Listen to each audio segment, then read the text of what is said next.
Hi everyone. It's good to see some familiar faces in here, and Hallie warned me ahead of time that the announcement for this leaked out to Visage. So welcome to the folks from Visage in here as well. It's great to have you here. I'm just going to go right into it. So I'm Prezzy. I mostly play Rogue. I play a little bit of Demon Hunter. My favorite specs are Assassination Rogue and Vengeance Demon Hunter. I raid a little bit in Mythic. I push keys, and as Hallie said, I'm a dungeon dojo instructor and guild officer. I've been playing for about a year and a half, and Dojo was my first endgame experience, and I've kind of stuck with Dojo, throughout. I really enjoy playing with the members within Dojo. It's really nice to see people kind of come in new to the game and progress through, and see the delight when people reach their achievements they've been working on all season. And this is one of those guides that I decided to make because there's a lot of people in Dojo who are um, very interested in pushing higher keys. Maybe it was their first season doing keys. They didn't think they would get, all portals. They got them. They didn't think they were going to get, 12 or Zil. They got it. And there's a lot of people now that are in the 2800, 2900 range, and they're getting close to 3K. We have some people that have gotten 3K and are looking to go even further, which is amazing. And it's really cool to see. So this presentation is mainly for those folks. But anyone is welcome to kind of look at the material. It gives a good framework for how to think about keys. But yeah, it's for those people who are making the end of season push. Before I start, I've listed out, I think, all the sources we have here in the presentation all in one place if you want to take a look. As a player, get most of my information from these places to learn how to play the game or learn what to do for each season. So Wowhead is a fantastic resource. Tactyks is a great place to go to get an ability cheat sheet for dungeons and raids. There's Raider.io and Keystone Guru for getting routes. Raider.io has a lot of other really cool features as well. I also love to watch some of the best players in the world push keys. I put Casual, who is one of the best rogues in the world, and he also plays Deathite. So I watch him a lot. So I subscribe to him. A lot of my UI is his UI. Kira, who's a really good tank, Yoda, who's another really good tank, and the Automatic Jack, who's an excellent healer. So really good resources, and I learn a lot from watching them play. Jundes, who makes amazing UIs. I also like my other half of my UI comes from Jundes. And then once again, huge thanks to all the players that I've been pushing with to get to 3.4K earlier in the season. And then also like my fellow high key pushers at 4K and beyond who have asked some pretty annoying questions too, and then they give me some very good answers. So once again, this workshop is geared towards pushing high keys. It is not for a how to learn your class. Dojo has a great resource called the Dojo Academy if you want to learn the core, how to play your class, your rotation, your abilities, your utility, what you bring to the table, how to set up your UI. I'll go into that a little bit here, how to set up a UI in this presentation, but Dojo Academy is a really good place as a starting point for this game. This presentation's geared to be a bit more advanced though. All right. Yeah. I think one thing to call out is I think a lot of people here are going to hear things that they heard from me before in individual one-on-one sessions. So one of the reasons I've made this is because now I can record it and I can say, hey, go check out the recording. Makes my life easy. So we'll start off with this. How do you do keys well? And it's more than just doing a lot of damage or doing a lot of healing, right? What you're ultimately trying to do is you're trying to make the mobs do what you want them to do, not what they want to do, right? So mobs, they have casts, they have things you have to dispel. Sometimes they're difficult to move. Sometimes they do a lot of damage. And what you're trying to do is you're trying to make them follow whatever commands you want them to do, right? So like, if you can group up 20, 30 mobs and you can control them really well, then you can do a lot of damage because there's 30 mobs in a pack, right? So think of keys as like a control game more than a race, right? If you can control the key really well, you're going to do really well. So ways that you do that, damage, right? Obviously. So where is the damage distributor is also important as well. Not just how much damage you're doing, but who the damage is on. Are you interrupting? Are you stopping? Are you using dispels? Are you cheesy mechanics, which means completely avoiding mechanics where possible, and where and when are you using your defensive abilities? So all those things are kind of combined into how to do a key well. If you look at the top players and the top keys, they're pushing, I think it's like plus 24s right now. It's kind of crazy. You'll see they pull enormous packs, right? They're able to do that because they understand how to do these things well. And the damage comes as kind of a derivative of doing the other four things in this list really well, right? They're pulling huge packs, so therefore they're cleaving more and they're doing more damage. So we're going to kind of make this presentation follow a framework called Prezzy's hierarchy of keys. If you're familiar with Maslow's hierarchy of needs, you have kind of the most core things for kind of living and being happy, and then it kind of trickles up to the things at the top here. And in keys, it's kind of the same thing, right? You start with the core, which are like, hey, can I play my class, right? Can I react quickly? Can I move and position my character precisely? And just do I come prepared with gear, enchants, consumables, things like that? I want to note for consumables that means food, health pots, and damage pots. Especially if you're pushing up to 3.4k, you do need DPS pots. They are a huge help. Second thing is, are you getting the information you need when you need it, right? And are you filtering out the less important information so that you can focus on the stuff that really matters in a key? So we're going to go through this. Knowledge. Given the information that I have, and how much do I know about the key as well? So these things kind of combine together, right? I have a UI that tells me stuff, and I know the dungeon. I can anticipate things that are going to happen in the dungeon. Gain sense of communication. So given what I know, what am I going to do about it, right? That's where you bring your knowledge of your class, what your class brings to the key, general knowledge about how you fit into the pull, right? So we'll go through this thing called a pull timeline. What to communicate, when to communicate. Game sense goes beyond just your class, though. It's also having an understanding of other classes and what they bring to the table as well. And then finally, when you combine 2 through 5, you can start pulling bigger packs, right? You're getting the information you need. You're able to react and anticipate really quickly. You know how to react optimally, right? So now you can start building bigger pulls, multiple packs, pulling half or entire rooms, and it should be easier and easier because you have a really good way of handling it. And that's how the best teams handle high keys. So we're not gonna focus too much on 5 because again, that's what Dojo Academy is for. We're gonna focus on 4, 3, and 2 in that order, and then hopefully with that, you're gonna be able to do 1 better. So we're gonna start with user interface. And so basically what a UI does is it gives you key information. Not too much, but just the right amount of information to make important decisions. I'm going to suggest and recommend a UI to you, but you're free to use whatever UI you want to. But what you should do is you should have a checklist of things you need within your UI, and if you kind of follow this checklist, you're going to have the critical information you need for a key. So the first one is nameplates. I was surprised to learn when I was coaching a player that they were not using nameplates. And by nameplates, I mean the little bars of health that go over the enemy mobs, around you. I'll show you an example in a second. So there was a player I was coaching who had no idea this existed, and I had to go, "Hey, buddy, press V or Shift V or whatever the keybind is to show this." And they're like, "Oh my God, I've never seen that before." So make sure you have this. Make sure it's on and enabled because it's very important for keys. Typically in keys, as you know, because you've already done tens, you have a lot of mobs you're pulling, 5 to 10 mobs. You have to be able to track what each of those 5 to 10 mobs are doing. Within nameplates, I've also been surprised to learn that many players miss key information they should include on nameplates. Cast bars, usually that's included. Target markers, usually.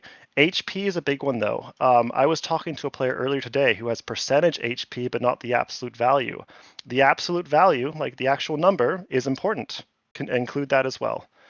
Whether the mob is under crowd control or not under crowd control is also very important because it can help you. It informs you on when they're going to become a danger to you again, or it also helps you understand which sort of crowd control can be used effectively next. Current target and focus target indicators, fairly obvious. Are you targeting what you want to target? Are you focus targeting what you want to focus target? Do the nameplates show you that easily so that you're not confused at what your current target actually is? And this one is not a must, but I found it very helpful. And I'm going to try and convince everyone here to use it. But a way to classify the types of mobs that you're going to see in a dungeon. So are they casters? Are they dangerous lieutenants or other mobs? Are they cannon fodder, for lack of a better term?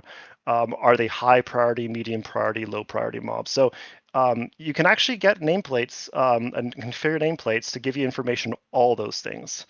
The second thing that's really important in a UI are unit frames. So these are your party, raid, and personal frames.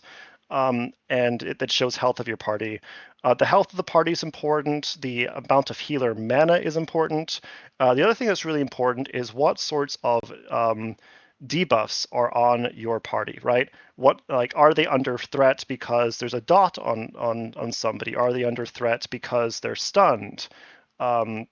Another one, and the game's been kind of difficult recently because of add-on changes, but what sorts of defensives, and ideally at damage cooldowns, but that's kind of been hard to get recently, but what sorts of defensives does your team have available to you? This one's especially important if you're a healer.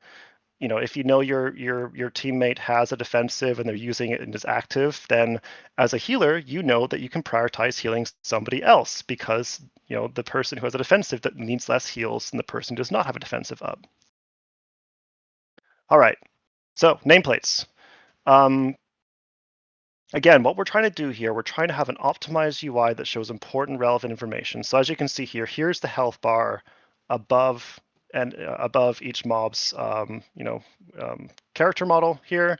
Now, this is the one I use. It's called Jundes, and this is the one I'm going to recommend you use if you don't want to spend time configuring your own nameplates.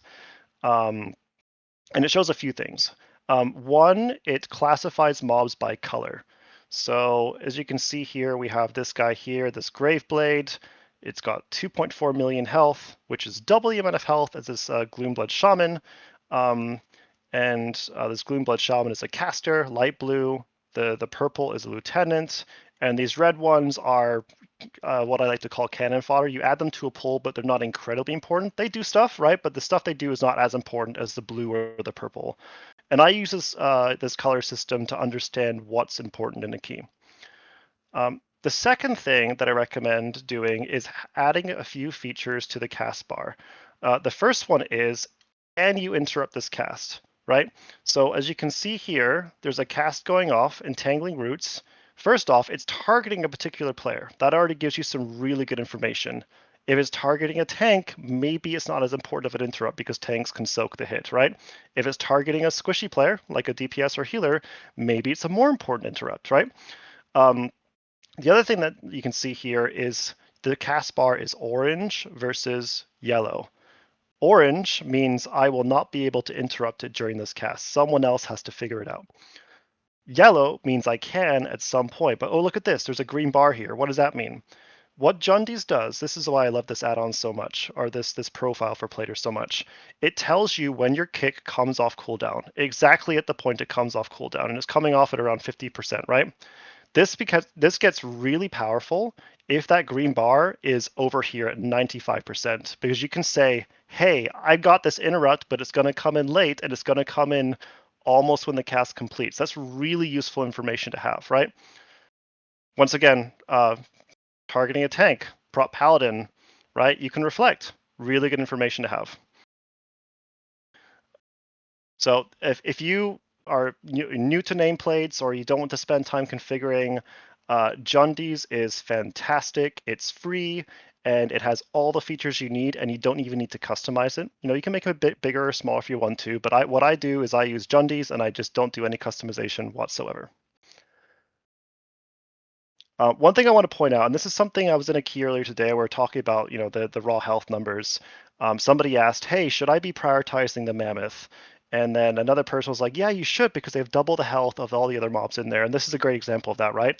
Who is the priority target in this? Well, if we're thinking about timing a key and we're thinking about optimal damage distribution, you want to kind of kill things at roughly the same time, right? So your priority target is probably going to be the Graveblade. And oh, look, the Graveblade is purple, which means it's probably a threatening mob as well. So this kind of helps DPS understand what the important target is in a pull.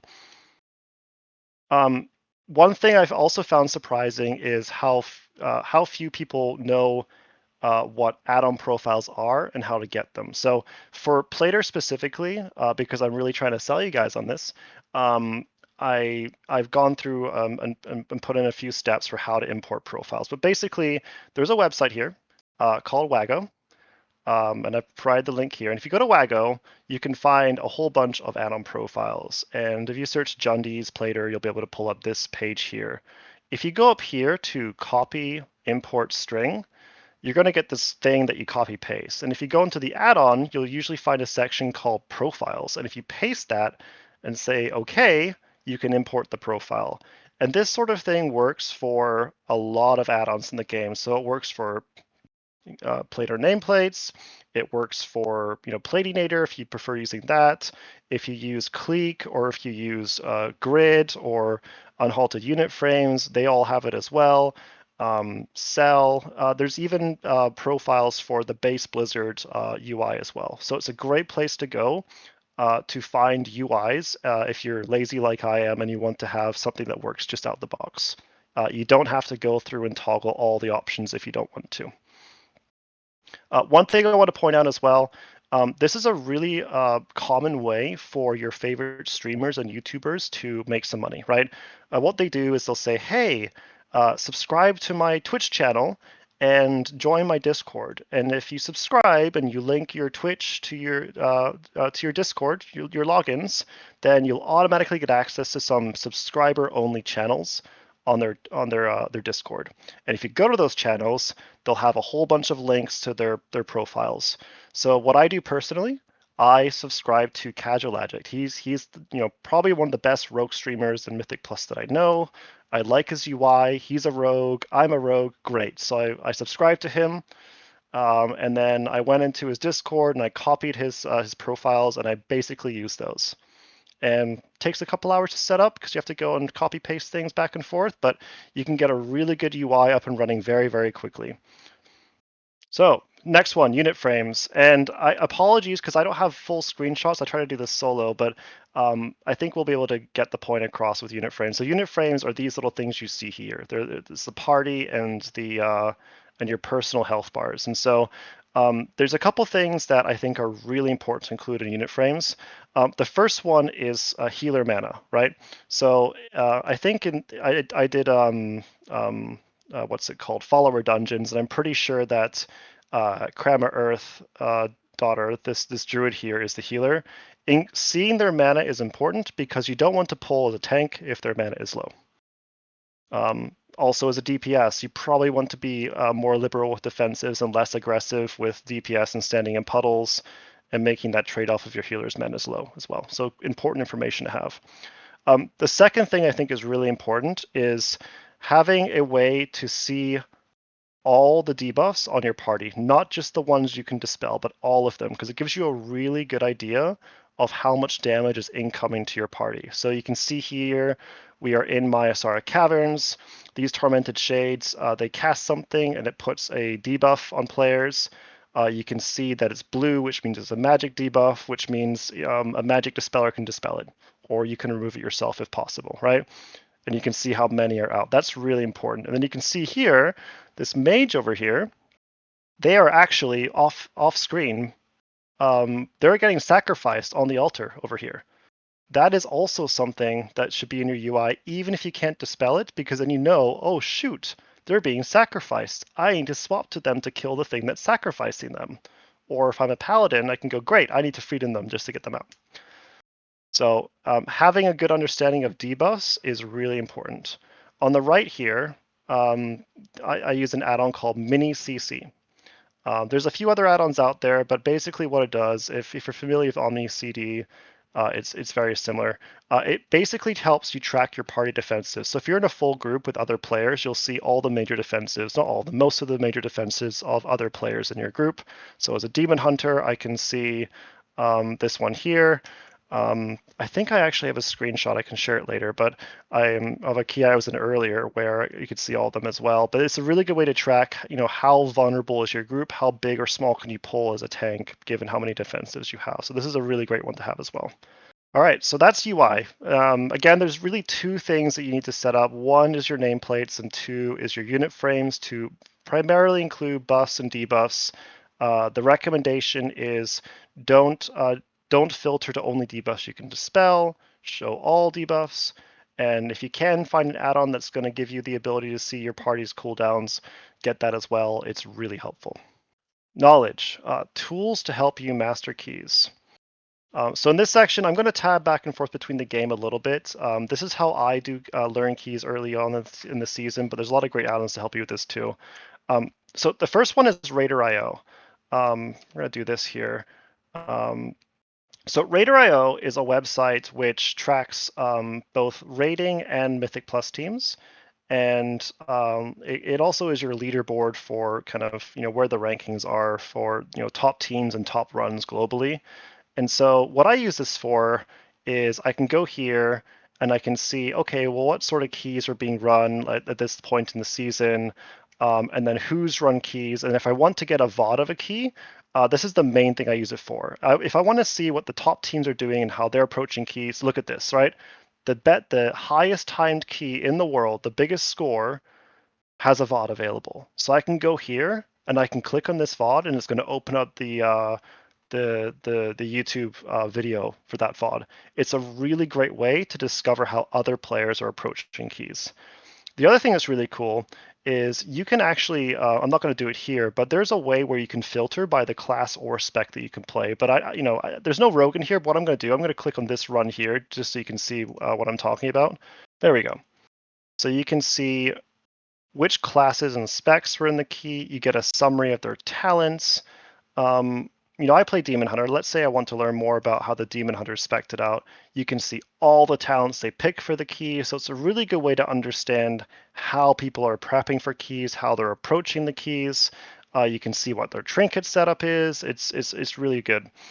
So if you want to know, hey, what's the best spec for this key, or what are people running nowadays, Raider.io will give you the most up-to-date information, even more up-to-date than Icy Veins or Wowhead, which become sort of stale over time. People do kind of change their talents from key to key. Talent builds and the quote-unquote meta does change. This is a great way to do research. The next one is Keystone Guru. Keystone Guru is, I preloaded it, but it's not loaded here. I might just skip showing you this one. But basically, it's a place to go to find routes. You can see here, find a route. You can see popular routes for each dungeon. Raider.io also has this feature, and you can actually see the routes for the specific key that was run. So if I go back to this Marasara Caverns here, there's actually a view route feature at the top. So you could use a combination of Raider.io and Keystone Guru to get routes. And this is a really good resource if you are a tank.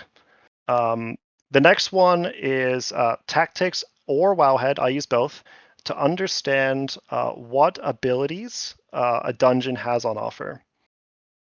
So Tactyks is a player who every season posts a spreadsheet, which you can see here, of important information within a key, right? And so there's multiple tabs here. There's an important ability summary tab, which shows you for each dungeon what are the things you really have to look out for. So, for example, I'm inside Pit of Sarin right now, so we're at the game, right? Here I am. You can see the mobs here are colored a certain way. Oh, look, here's a Gloomblood Shaman. What does it do? Let's go to Tactics. Let's look for the Gloomblood Shaman. Okay, it's not here. Let's look over here. Pit. Let's do the Graveblade because I can see it on my screen. So Graveblade, that's the purple one, okay, over here. Probably a big deal. Let's go and see what the Graveblade does. He has two abilities. random target 5-yard AoE, tank targeted fizz, so that I know as a tank, there's a tank buster, or I know as a DPS, there's going to be a puddle, right? So this is a great way to kind of learn keys and what's important within a key. What I would recommend doing is, and this is what I typically do, because Jundes color codes the nameplates for you, and the colored nameplates are 90% of the time the important things. Find the corresponding mob in Tactyks and then read what it does. There's another way to do this. I'll show you that in a second. But this is a really good way to learn a key. And Jundes gives you in-game the UI, like the visual indicator to filter out the less important ones, like these enforcers. They're there, but they're not as important as a Graveblade, right? So this is a way to learn the key sort of quickly, while also filtering out too much information, which can overwhelm players. Wowhead also has a cheat sheet, and it's kind of like a dungeon-wide cheat sheet. But just to give you an idea here, let's go down to Pit of Saron, so we're in right now. It summarizes things like, oops, it's taking forever to load today. You can see here key dispels. So in this case, there's a disease and there's 4 magic debuffs, right? So if I'm a priest, for example, maybe I should take the talents to dispel diseases. So this really helps players understand what's in the dungeon and then plan ahead, what I can bring to the table to resolve the mechanics within the dungeon. There's one more way to do this, and it's more of an interactive way. And this is something that I do very early on in the season. So if we go back to the game real quick, you can see that I'm inside Pit of Saron. I'm actually inside normal Pit of Saron. And what I do, this is something that tanks and rogues especially can do. I can kind of sneak around here, and I can check out the dungeon, right? And I can check out the Greyblade. I can come further down here, but let's just stay in this area. I'm not going to go all the way through the dungeon. There's another great add-on where you can kind of do this in-game as well, and it's called Mythic Dungeon Tools. It's probably the best in-game add-on you can use that's not a UI add-on for helping you learn and plan key routes. And so what I'll do is I'll come in with the Jundes Plater profile, and I will be like, oh, there's a Gloomblood Shadebringer here. So I thought it was a Shaman. It's a Shadebringer. Okay, let's open up Mythic Dungeon Tools. Okay. And then you have to kind of find it. It takes a bit of time. But if you're kind of a spatial learner, this is a very good way to learn how to read like these things. But basically what Mythic Dungeon Tools does is it helps you plan a route. So you can add things to a pool. So you can see here, this is pool number 1. I can click things to add or remove them to a pool. I can add a pool number 2. I can click things, I'm in pool number 2 now. I can click things to add or move. And you can add as many pools as you want to. And then there's a timer or a counter up here which tells you if you're going to reach the limit or not reach the limit. So it's a great planning tool. But the other thing it does is it also gives you in-game information on the mobs. So let's go back to the game, right? I want to learn more about the Shadebringer. Okay, I'm going to open up Mythic Dungeon Tools. Shadebringer's blue. It's here, right? If I right-click, open enemy info. Okay, it's a caster, and the spell it casts is called Shadow Bolt, and it's interruptible. So that's another great way to learn not just the dungeon, but also the routes.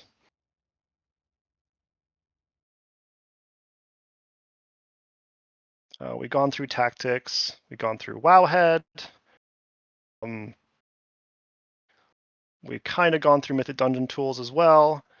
So here's a great example here. There's a pole in Sea of the Triumvirate. You may be familiar with it. It's kind of next to this tentacle thing. It's right after the first boss, and there's like this conjurer here, right? And there's a subjugator over here. And so, like as a tank, if you're planning a route, or as a DPS, if you're trying to learn a key, this pad over here on the left, it pats, and this one is stationary. So one question you might ask yourself is, what happens if I pull these together, right? And so this is a really great way for kind of learning, anticipating, and planning routes, right? You can right-click on the Conjurer, you can open it up. The Conjurer casts 2 spells, and it has a pulsing damage, right? So, if you're a hunter, maybe you use your healing cooldown, your heal over time cooldown. But then, if you're an interrupter, if you can interrupt, there's 2 casted interrupts. There's an Umbral Bolt, which is a straight damage spell, but there's also this really important interrupt called summon Void Caller, which summons an additional mob. Very important interrupt, right? Here's Subjugator, Chains of Subjugation. Here's what it does. So, and then you can kind of get an idea of what would these things do if they were in the same pool together, right? And so you will eventually learn this as you do more and more keys, but there's kind of ways to fast track this learning process by doing stuff like this. And it does take a bit of time to prep and kind of think about it, but it's something that I recommend people do early on in a key. Find a group, get a Mythic 0, do a follower dungeon, go through it slowly, and just kind of study the mobs and just get a general idea of what they're trying to do to you so that you can figure out how to make them do what you want them to do. Okay, so Blue Crucial's asked a very good question. Blue Crucial is a DPS. He's asking, does Mythic Dungeon Tools automatically load the tank's route into my add-on to see where they are going, or do we need to share that ahead of time? And Yidran has been very helpful to answer. The answer is it has to be shared. I will show you how to do that. So I'm in the key, right? I go to Mythic Dungeon Tools. Here is my route. I open up my party chat, and I say, I can't do it here because I'm not in a dungeon, but I press share. And what that does is it puts a link into the in-game chat, and then people with Mythic Dungeon Tools can open up that link and they can see my route. So very good question. We're going to go through something about that afterwards as well. I'm going to table set interrupting and stops and how to approach that by first talking about a really important game feature. The game does a really terrible job at teaching new players. I think as a dojo instructor in the weekly key events, I've had to individually teach at least 4 players about focus targets, and they had no idea this existed. And so I felt that it deserved its own special section. So what is a focus target? A focus target is basically a second target in addition to your main target. And so what that can be used for, it can be used for many things, but a very common use case for focus target is setting your interrupt target. That way, if I'm in Pitosaron, right, I can, as a DPS, focus the Graveblade, because that's got 40k HP, right? Or I guess it'll be 4 million if it was like a 12 or something, right? And then I can have an interrupt target set for my other thing. For whatever reason, it's on my bar. Focus target, right? And so once that's set up, then the second thing you need is a focus macro to just kick your focus target, right? And that means you don't have to tab target and tab to the wrong target or try and find it in the sea of maybe properly stacking or improperly stacking nameplates, right? You look for the cast on the target that is your focus, you press one keybind, and the kick's resolved, right? So it's a lot easier to do that than it is to try and manually click the target. There will be cases where you have to manually click, right? But you try to avoid that where possible. So what does that look like? There's 2 important macros that work in combination to set up a focus interrupt. The first one is setting actual focus target. And so if we go back to the game, that's what I just did here, right? The focus target macro comes in 2 parts, at least the one I'm sharing. The first one is setting the focus. So you can see the the health bar here is kind of alternating between a darker shade of blue and a lighter shade of blue. So I set this one over here. You can see that back over here. It's doing that, right? Here's the Graveblade. The second thing the focus macro is doing is it is putting a marker on my focus target so that everyone else in the party knows who your focus target is, who your interrupt is. So to set a focus, very simple, /focus. To set a target marker, /TM, and then a number, right? The number corresponds to one of the target markers here. There's also 0. 0 means clear the marker. I use star because I'm a rogue, so I have a yellow bar if you look at the DPS meters, right? If I was playing Demon Hunter, I would usually set diamond because Demon Hunters are purple, so diamond's purple. That's how I kind of track it. But then that helps other people in the group understand who is going to interrupt what. The second one is the kick macro. There's a lot of different ways to do this. This is mine. Show tool to kick means I can see on the ability icon down here the actual kick icon, right? It shows the cooldown and everything. and then cast, at focus, kick.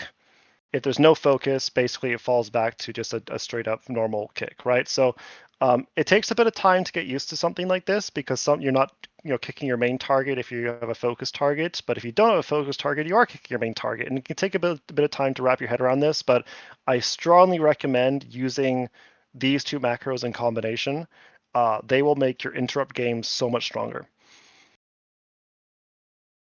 One thing that's happened recently is I've noticed that the devs seem to be investing more new game features in this sort of setup too. And so in the most recent patch, the one that dropped a couple days ago, they added a new feature to this focus macro thing here, and WoW had made a post about it. So you can see this is the exact macro I just showed you, right? What they added is a way to make it so that people can't override your marker with their marker. If you put a squiggly line in front of the one, I think it's called a tilde. Yeah, it says right here, tilde.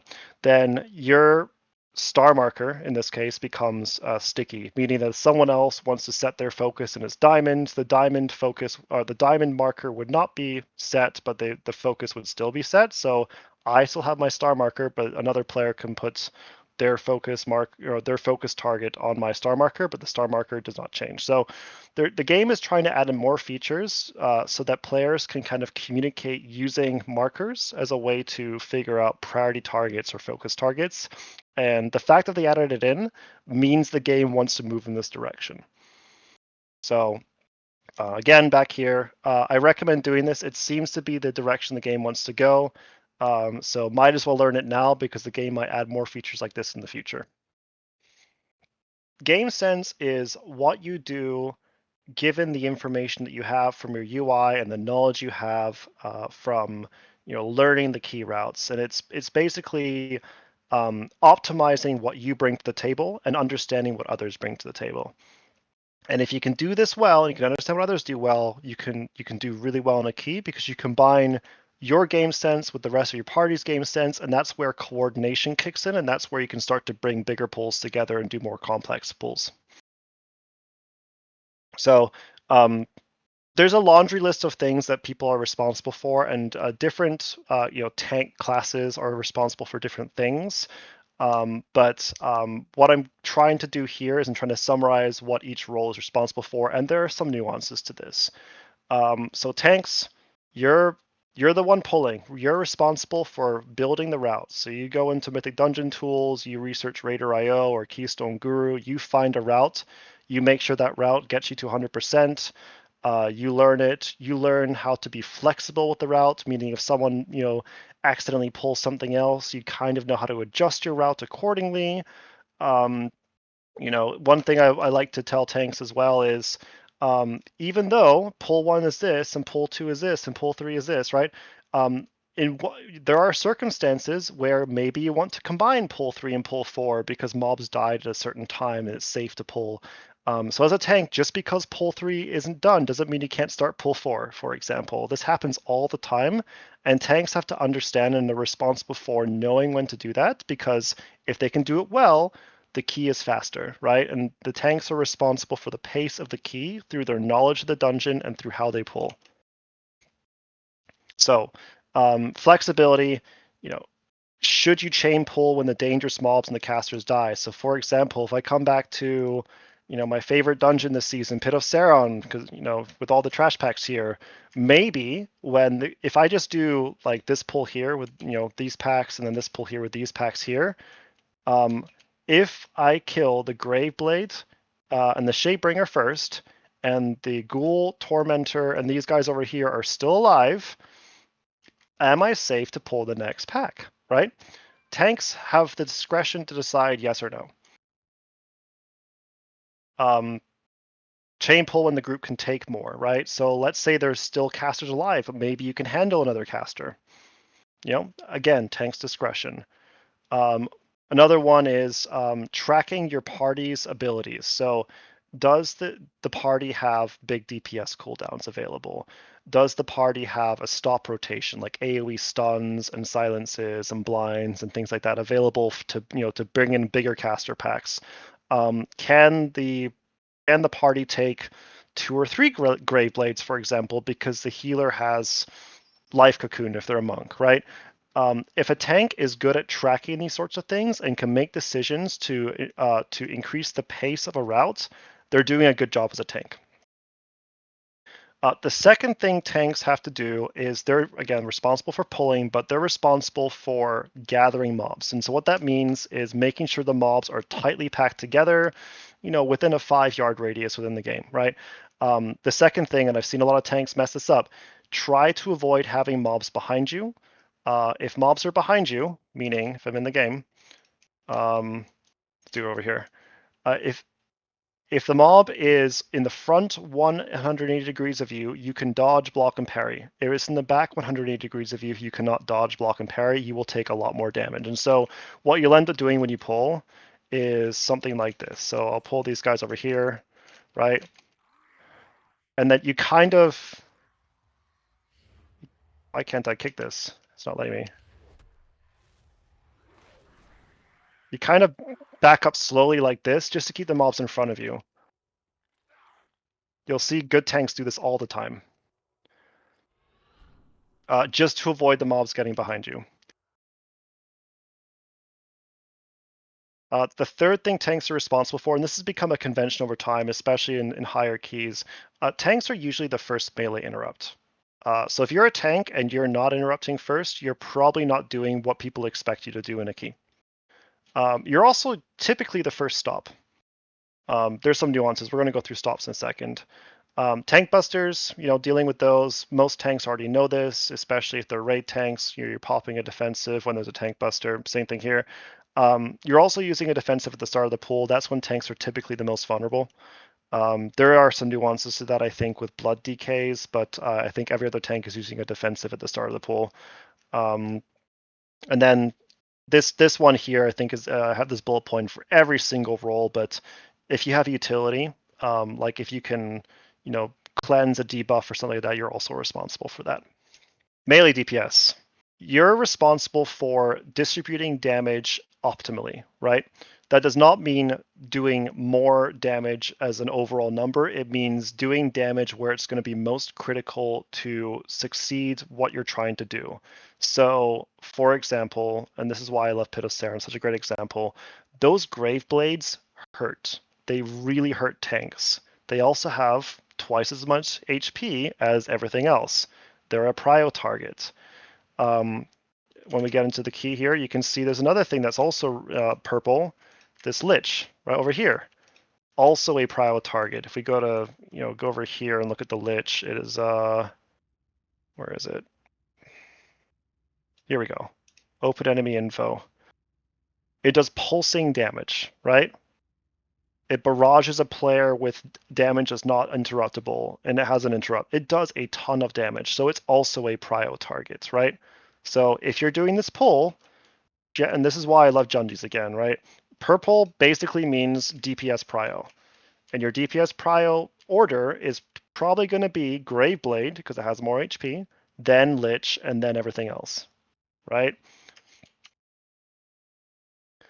Distribute damage to things evenly outside of prio.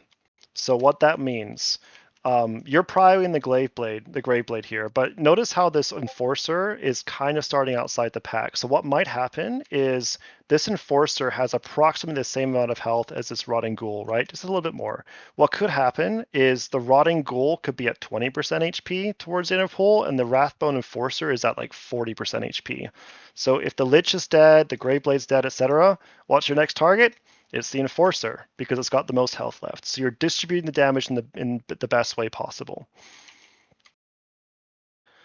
Another one, especially if you're in Discord, if you have big cooldowns coming up, let the party know.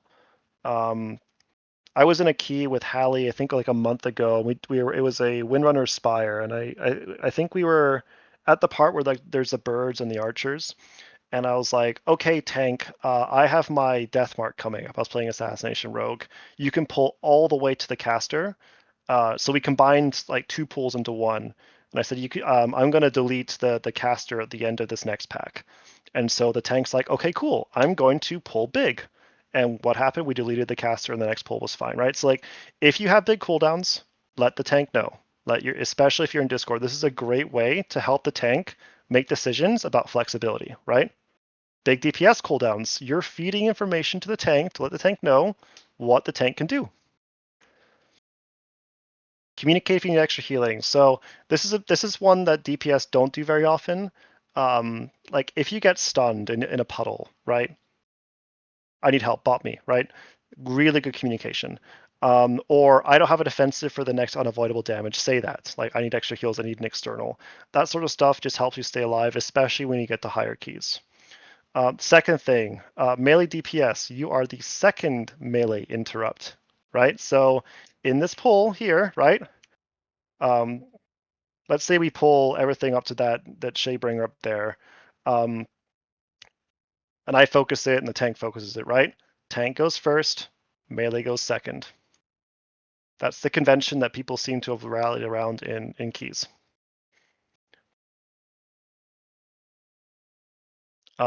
We're going to go into more nuances around interrupting, but sometimes, actually this pack is a good example, sometimes there's two interrupt targets. There could be the Lich, there could be the Gloomblood. In that case, you be the first interrupt in your target, and the tank is the first interrupt in their target.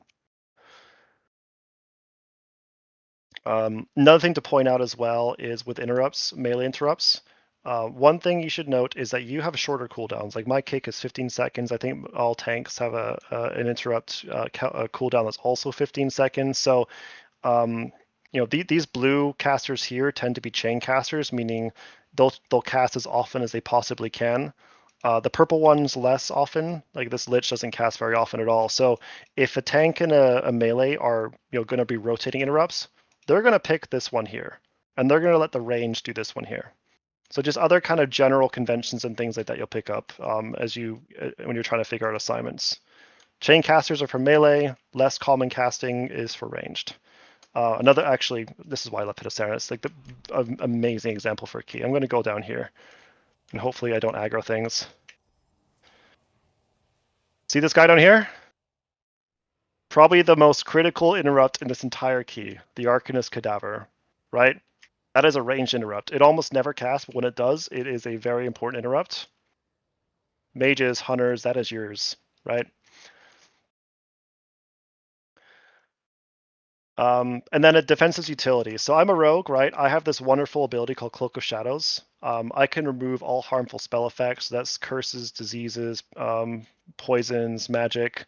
I can use that to completely remove a dot, right? Or a curse. So, I can communicate, hey, I got Cloak, I got this. I should be using it on a cooldown when I get something like that. Because I've got the nameplates that tell me when I have something, I know when I can use it, right? In higher keys, utility like that, everyone's responsible for their own utility. And I want to point out this thing here, airline oxygen mask rules. If you've ever been on a flight and they're going through the safety briefing, they say something like, okay, when there's a drop of oxygen in the cabin, airbags may drop, help yourself before helping others. That's a general rule of thumb that's good to follow for keys. If, let's say we are, I think the presentation has something like this actually. Let's say we are in this situation here, right? There's a couple tormented shades in the pool. There are 2 dots, right? I have a dot on me, and the druid has a dot on them. If you can dispel yourself, dispel yourself. Let other people dispel themselves. If let's say I'm a healer instead of or let's say I'm a ret paladin or something like that instead of a druid, right? Dispel myself as a ret paladin, then dispel the other player. Ranged. Similar job to melee, but the interrupting is a little bit different, right? You're also going to prio dangerous mobs just like the melee. The main thing that changes with ranged is there's an important role that you play during early pulls, which is you're helping the tanks gather. Ranged has a unique ability to interrupt anything at range up to, I think it's like 30 yards for almost every class in the game. I think Devour is 25, and I think Evoker's 25, but they have a long range interrupt. That is valuable, right? So if we're back in my favorite dungeon, Pit of Sauron, let's say we want to pull this pack over here, this pack over here, and this pack over, and this Lich here, right? What could happen is this Gloomblood Shaman could be hanging out over here, chain casting, right?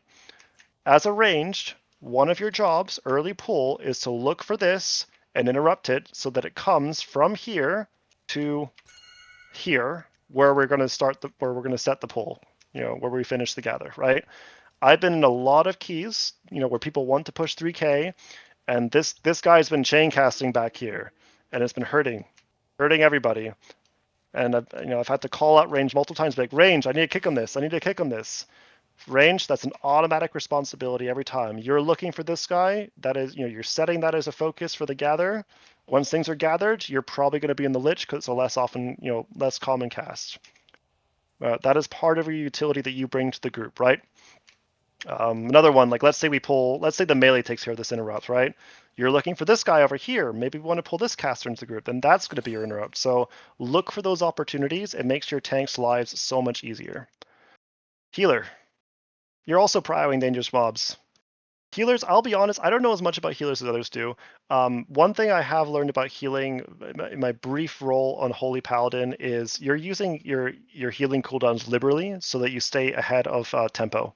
Tempo meaning, are you on top of things or are you not on top of things? So when in doubt, when there's incoming damage or incoming heals, your job is to avoid falling behind. So proactively using big cooldowns. They come around faster than you think, is what I've learned from healing. So don't be afraid to use them. If you're out of cooldowns, that's where you communicate to the tank, hey, let's do a smaller pull so I can recover cooldowns. Okay, go, right? That is a totally fine thing to do in a key.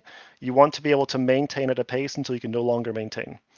We're going to talk about stops. So what is a stop? I'm on a rogue, so I have a single target stop, but a stop is basically usually an AoE ability, but it's an interrupt that isn't, strictly speaking, a kick, right? It usually has some sort of crowd control associated with it. So for rogue, that's blind. And so if I come up here and I use blind, everyone gets blinded, right?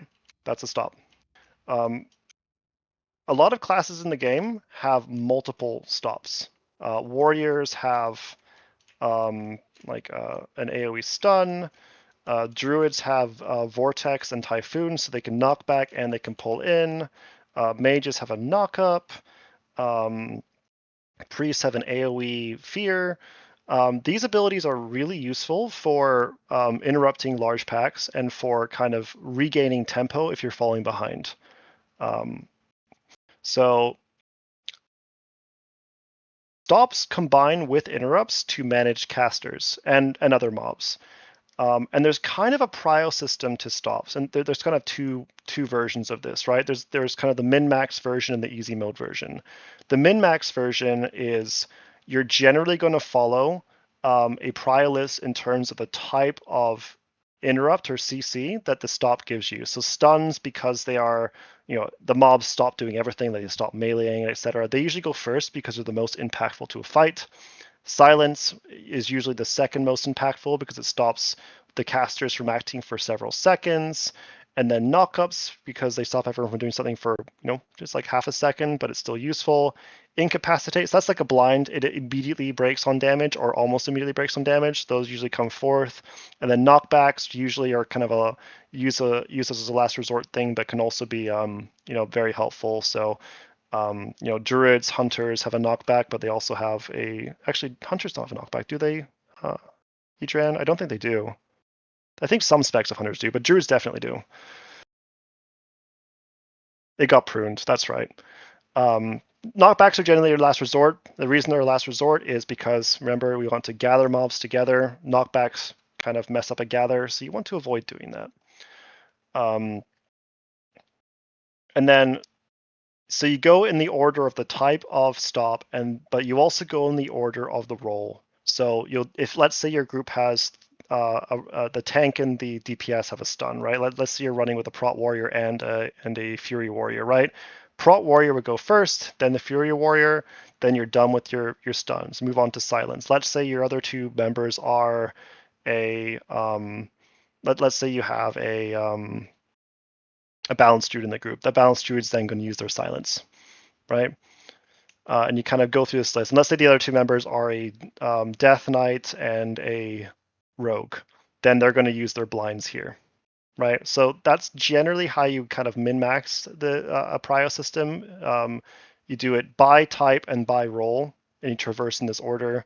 DPS typically goes last because they're DPSing, right? So you want to avoid situations where you're kind of cannibalizing DPS because that gives you pace and a key. Tanks usually go first. That's just generally the convention for both stops and interrupts. Healers go second. This could be hard to track, so the easy mode version is ignore the type of stop, just do tanks, then healers, then DPS in that order. The reason we do it this way, by the way, the game has this thing called diminishing returns, meaning that let's say you use, let's say you have a paladin and a rogue in your group. Well, paladin has an 8-second stun called 6 or 8-second stun called Hammer of Justice, and a rogue has kidney shot. So the first stun will be a full 100% duration. The second stun will be 50% duration. The third will be 25%. And so by doing it like this, you're traversing diminishing returns for each category. And the idea is that by the time you finish this and then go back to stuns again, your diminishing returns for stuns have now expired. There's like a 15-second cooldown on diminishing returns, and then you have a full duration stun again. So that's why you do it that way. Generally, what's going to happen, especially if you're aiming to get 3400, is mobs will die faster than like this will become a problem. So you can kind of do the easy mode approach where it's tanks, healers, then DPS. Thanks, Cyber. Hodge is 6 seconds. So in that case, Hodge and kidney shot are both 6 seconds, I believe. Where's my kidney shot? No, I get 8 seconds. I got 2 seconds on you.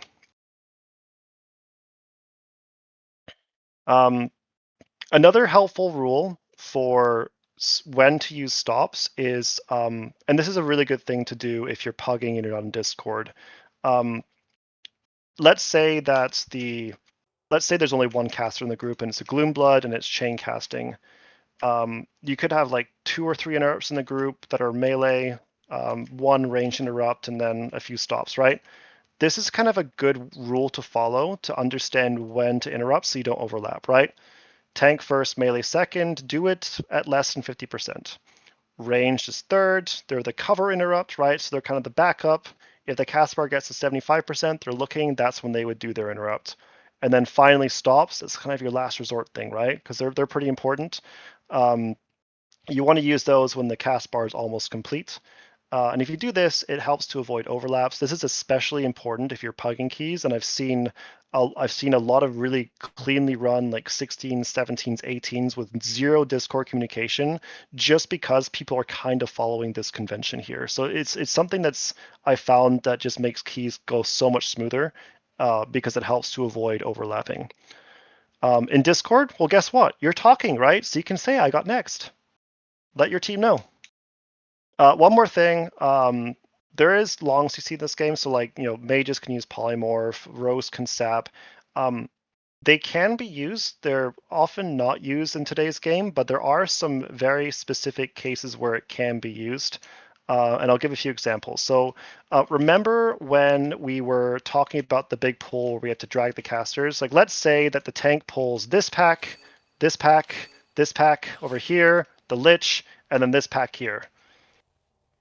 Right? That's 2 casters that are going to chain cast. That's this caster who's going to cast every now and then. That's a lot of interrupts to handle. So that's a really good scenario. And notice how, again, the casters have low HP. So what could happen in this pull is you pull all the casters together and you have to handle those interrupts, right? The gather could go perfectly and everything, but you still could have a problem with interrupts and stops.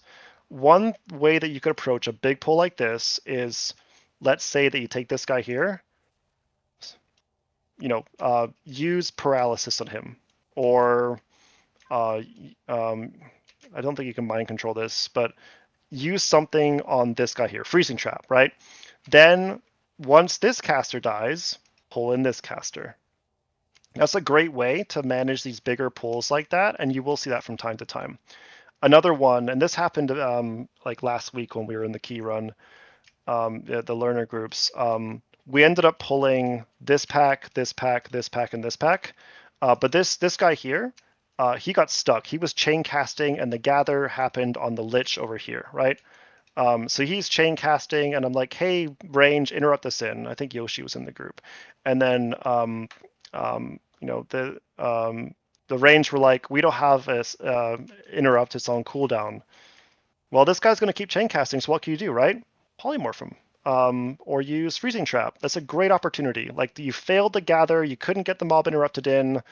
You know what? Cut your losses. Just poly them. You're not going to do damage to him anyway. You might as well just make sure you can't do anything. So another one. This is a very useful tip for this season in particular. Cadavers. I saw a monk. There's a pack with Death Whisper pack. It's in front of the boss over here, Garfrost. Sorry, over here. There's a Death Whisper pack in front of it, and there was a really smart Brewmaster monk who went up to this Death Whisper pack, and he paralyzed the cadaver, and then he pulled the Death Whisper into the boss. Cyberhex knows exactly why. We're not going to go into that here. That's for a different day. But I was like, oh, that's really clever, because as soon as the Death Whisper dies, the cadaver dies. And if you paralyze the cadaver is not going to cast Nether Blast at all. You don't even have to think about it. Really smart. So that's another kind of very specific thing for this season in particular. Cadavers are a great polymorph freezing trap target if you can get it off. So hunters, that's a good tip for you. Finally, if the tank asks for it, like especially in Discord, this can happen. There was a key in the War Within in particular. I think I forget what it was called, but it was the one that was connected to Dornagal. And next to the first boss, there was like a triple caster pack that was really hard. And I saw one of the high key pushing groups basically poly one, freezing trap the other, and then pull one caster at a time. So when one caster died, they brought it in. They would chain interrupt one caster at a time until that pack was resolved. But they did it during the boss pull, and I thought it was very clever. So as a tank, look for opportunities like that. I believe that long CC is a very underused utility, and there are ways you can use it, especially if you're trying to push higher keys. In ways to combine packs and kind of reduce complexity of bigger pulls. Yes, it was the Rookery. Thank you, Onyx. Okay, so I spent quite a bit of time going through stops and interrupts, and it's a very important part of a key for managing the key. There's dispels and things too, but generally speaking, if you're spec'd for the key, like you're looking at the cheat sheets, you're going, oh, there's a curse here. I'm a mage. I'm going to spec remove curse.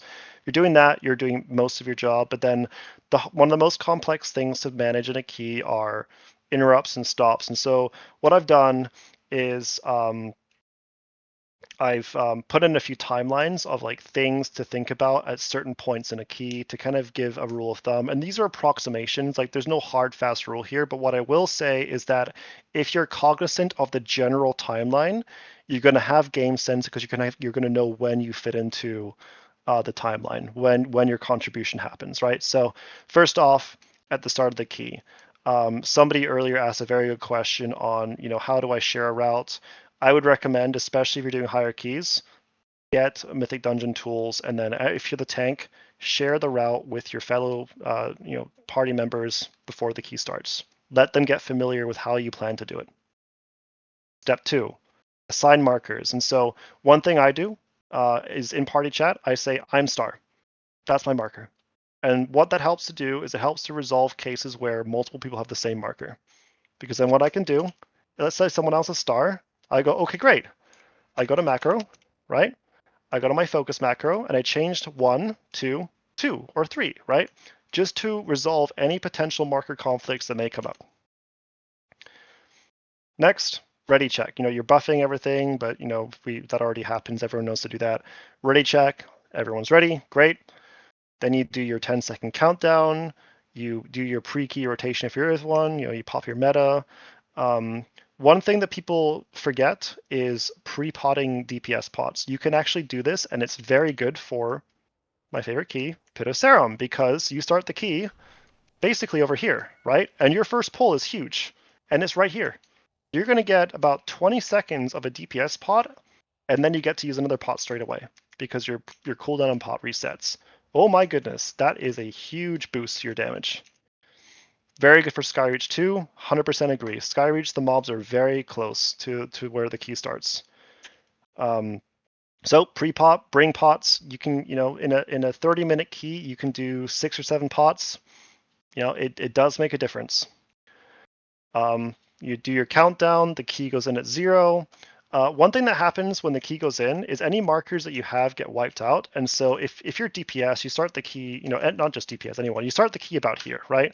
I can pre-target things and I can start setting up my focus target straight away. So this is my interrupt. Everyone knows it's my interrupt. I've already prepped for it. You know, if you can find the guy over here, there we go. Make that your interrupt. If you're like the mage or hunter, for example, do that now because it's a lot easier to do it now before things start to get busy. So sometimes it's not possible. Like, you know, the lich maybe is too far away, whatever, right? But try and do it if you can reach them. Every little bit helps. And then you're off to the races. You start pulling the key. So there's a lot of stuff you can do before you even start the key. All right. Identify next pack. So let's say that we finished the first pack and we're going to the next one. So the very common second pack in Pit of Saron is this guy here, this gargoyle over here, this death whisper here, and then sometimes also this pack here. Seems like a lot. It's actually pretty easy to do this pull. But let's see. There's 2 interrupts here, right? There's one here. There's one here, right? Identify your next interrupts. You're walking down here, you click it, you set your focus, you're good to go. You don't have to swap targets now. And you haven't even started the pull yet, right? This is before things get busy. Where's your focus target? It's probably the gargoyle. It's not purple, probably should be purple. This is where Jundes kind of falls apart. You know, you can adjust this if you want to. I decided not to, but like, you know, if you're using Mythic Dungeon tools and you're researching your mobs, you will know that the gargoyle is your focus target here, right? And now you're ready to go, right? I got my focus target set. I'm ready to interrupt. I've got my gargoyle set. That's my prio target. And now the rest of the pull is just, you know, tracking this guy and this guy for the most part. So I've made the pull for myself a lot easier. So identify next pack, identify your interrupt target and set the focus. We haven't even pulled yet, right? Identify prio, that's the gargoyle. What's next? The tank pulls, rogues and hunters misdirect. You should have it for almost every pull. Do not forget it. It is a very useful ability for a gather. If you're a trickster rogue, I play trickster rogue when I'm playing sub. Your tricks of the trade is up all the time. But if it's not, it's got a 30-second cooldown. You are almost guaranteed to have that for every pack. Idran, I don't know the exact timing for hunters. I believe it's 30 seconds or a minute, but you should have it for almost every pack as well, especially in hierarchies. People often forget that, right? Class utility, important. What you bring to the key, you know, do it. Every little bit helps. Ranged and Death Knights, identify casters not gathered and interrupt to gather, right? So let's say that we pull this pack, and this pack, and this guy here is hanging out. Well, guess what, ranged? If the tank and the DPS are over here, and this guy's over here, pre-identify it so you're ready for it, but as soon as you see the cast, you're interrupting, so this guy comes from where he's standing now, over here. Again, that is your job. That is what you bring to the key. Once everything's gathered, then you start DPS. So I was in a key early last season when I was with the Paladin, and he was like, "Oh my god, we pulled like 2 of the 3 packs," and he started doing his big Paladin rotation, a lot of bursts, and he died instantly. Well, that's because, you know, no one else is DPSing. There was no tricks or anything up. Don't do that, right? The pull really starts when things are set. One thing I want to mention is during gather, the goal is to gather, not to CC. So it's really important that you use interrupts, use silences if you need to, but avoid using stuns, roots, or slows. I, as a rogue, will avoid using crippling poison if it makes it harder for the key. Like I will just unclick it. We'll just remove it because it can make gather harder. All right, so we started the pull. You know, what comes next? So we started DPS, so we're here now.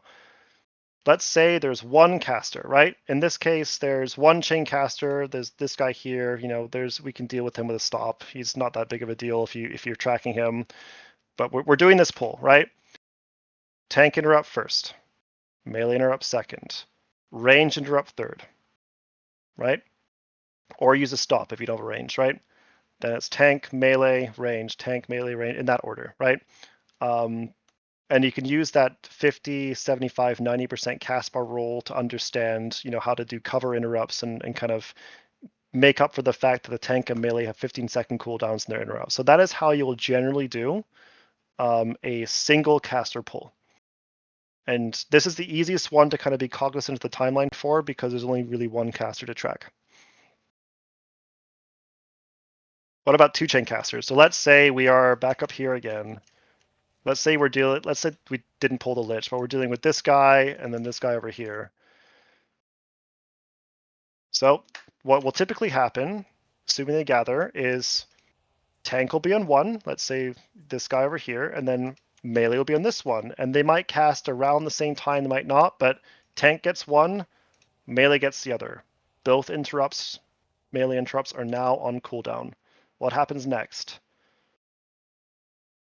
Um, this is where things get a bit fuzzy, but usually what you'll see is like range will do an interrupt if one comes early, and there'll be a stop. If they're simultaneous, there'll be a stop. But you kind of finesse it at this point. You can use the 20, 50, 75, 90% rule to kind of see where you're at here. But your first stop will come out.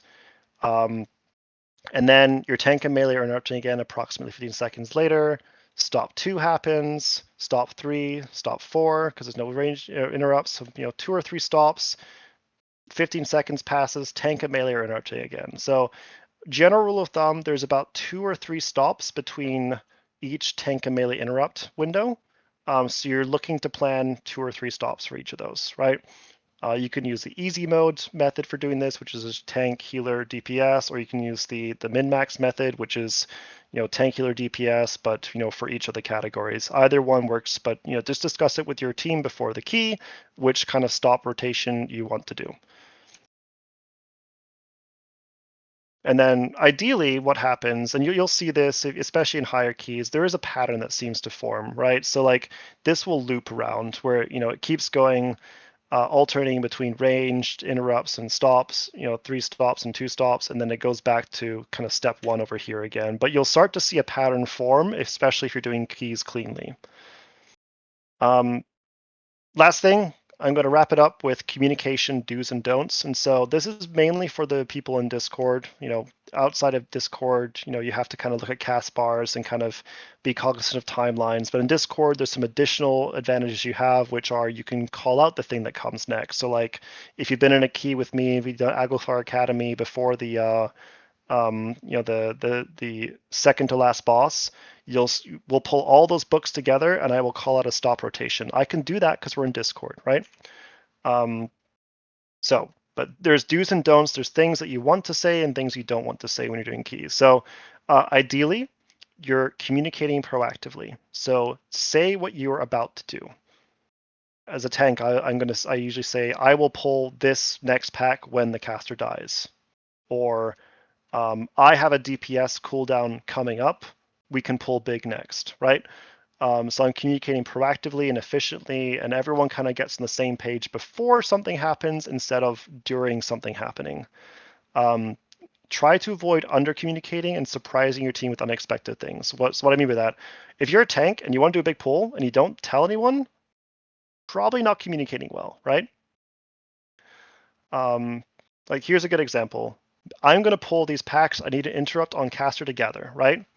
So, like, if you're sharing the key, you already know this, but like, hey, mage, I need to interrupt on this on this when we do this pull in 5 seconds. Like that's a really good thing to say, right? Instead of, oh shoot, this guy didn't pull in, someone get that, because then you're reacting instead of planning ahead.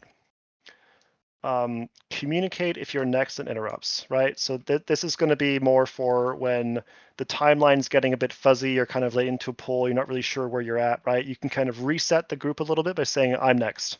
I got next. One of my pet peeves is I will say I got next and then somebody else interrupts. So as part of communication, the caveat is if someone says they're going to do something, trust that they're going to do it. Trust your team. When you mess up, the best way to address mistakes is to do so objectively. How can we make this easier? Did we use a defensive here? Did we have an interrupt there? Etc. How did you die? Good questions to ask. Don't blame others. Healer, you're not doing enough. Tank, you're pulling too big. Like address it, in a more Socratic way. Ask questions, get answers, get the information you need to learn and be better, and play better as a group. Finally, have fun, right? This is just a game. We're pushing up to 3K or 3,400. Jinda, 45 deaths, kick healer. Nope, if you 45 deaths, it's you can just say, hey, do you want to try this again, right? Or hey, maybe we should lower this, or hey, do you want to push through and see if we can learn this fight? Asking questions, getting the group onto the same page, even if it's 45 deaths, there's ways you can learn a key from a key if you're dying a lot as well, even if you're not going to time it. I'll give you an example. I was in a key group with Cyberhex knows this too well. I was in Myosara Caverns 12 with Cyberhex and a few other people, and we were learning the first boss. And as you know, there's a dance to the first boss. You have to do certain things in a certain order. And I think we died like 50 times, but we pushed through it because we wanted to do it on a 12 because we wanted the mechanics to actually hurt so that we actually learn the mechanics. And that is totally fine. And it is one way to learn a key. Sometimes you learn by dying, and that is totally fine. Zandy's asking thoughts on some of the recent add-ons that come to the game, the one you and I talked about. So what Zandy's referring to, there's an add-on in the game where it basically tells you your interrupt order. So it kind of does the job of the interrupt timeline that we went through, during the poll. So, this thing here, it does it for you. I remember using a WeCore that would do that, and I found that while it could be helpful, sometimes it became too much of a focus, and you'd be staring at the macro more, or the WeCore more than you'd be staring at the actual key routes. And so while it can be helpful, I think the main thing is situational awareness. I strongly feel that either you need to be able to understand the general timeline, have a really intuitive understanding of it, and then you can use the macro as a helper function. It's not a replacement function for understanding a timeline, though. So the thing with higher keys is you have to start internalizing stuff. You start to play a bit of a different game, and sort of these helper functions like that, while they can help you, they have limitations at the higher end as well. You really have to start internalizing things, especially when you get to 17s, 18s, 19s, etc., if you want to push that high. So it depends what your goals are. Nothing's going to be good communication and good situational awareness. I think I did see one of the questions pop forward that it was what's the best way to get into the groups? And here in the Dungeon Dojo, we run 2 weekend events on the NA side, and there's like a weekday and a weekend event where we pair people up to do keys. And they're not just learner keys, they are also push keys. So we have a lot of teams that are doing 12s and 13s and moving towards that 3K. So if you are depending on which realm you're in, if you're in the EU region or the NA region, you should see a EU key sign up and a NA key sign up channel. Just take a look for those events and sign up for them, and then we'll pair you up with teams and get you on your way. That's an easy way to get like good practice in, especially in a team that's willing to work together positively and communicate proactively and things like that. Karma is asking, I hope I pronounced your name right.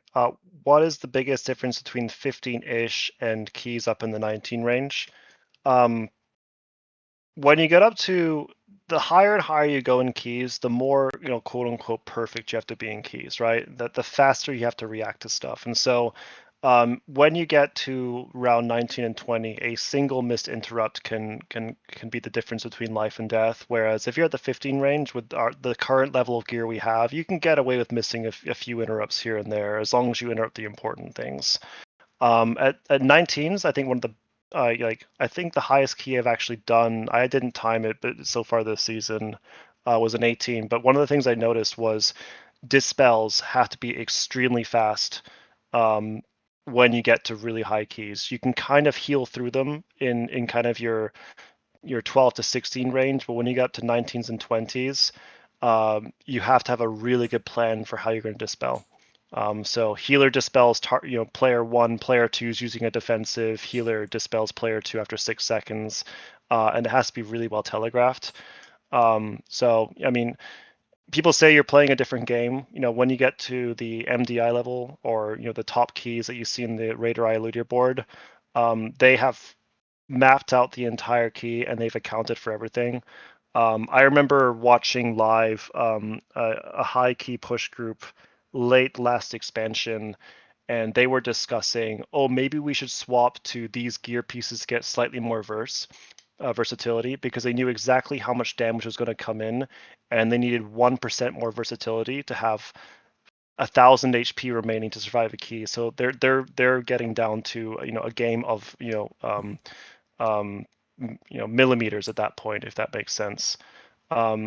If you're pushing 16s, that's not necessary, right? You can get 3,400 fairly casually, but when you're having to swap to more versatility gear just to survive, you're playing a completely different game at that point. Coops is asking a very good question. When do player deaths really become a factor in those higher keys? And so, there's kind of really bad deaths and good deaths. I'll give you an example. If you are in the middle of a boss fight and the boss is at 50% and you wipe, or your two of your DPS die and they're not the Yogg-Evoker, those are bad deaths. Those are two very impactful deaths. If you're doing the first pull in Pit of Saron and the spawn is right there and somebody dies to a random cast that goes off, they can respawn right away and come back right away, right? So those two deaths might be less impactful. Most of your most impactful deaths are usually going to happen around boss fights, because in higher keys, a boss fight could take 4 minutes. And if you die or wipe during a boss pull, it's going to be a while before you can drop combat. Those are the ones that really hurt. If you only have a single battle res and your battle res dies, that's also impactful. If your tank dies, the rest of your group will normally die, so that's also a very impactful death. But I mean, people have timed 20s and above with more than 10 deaths because the deaths were not impactful, so it is possible. Well, cool. I think that we'll wrap up here. Prezzy, thank you so very, very, very much for putting this together and presenting this. This was very informative. Helpers, thank you all for answering some of those questions in chat and helping out with the presentation and getting us the information that's needed to everyone. We will put this up on YouTube, and the presentation slide deck will also be available. It'll be in our resources channel probably shortly once we get it like put on YouTube and stuff like that. If you have any questions additionally, like if there's anything that you nuances or like whatever sort of questions, feel free to DM Prezzy. Feel free to also open a ticket in the Dojo Academy to get one-on-one mentoring if you really want to help with like some of your classes. You know how Prezzy was talking about different talent trees to use possibly per different runs and things like that. We have a great mentoring team that can break down, here's where you can maximize your interrupts or maximize your casts, things like that. And it's all in one-on-one training. It's free. And so that's another way to get additional help within here at the dojo. So thank you all for coming out tonight, and we'll see you at the next one.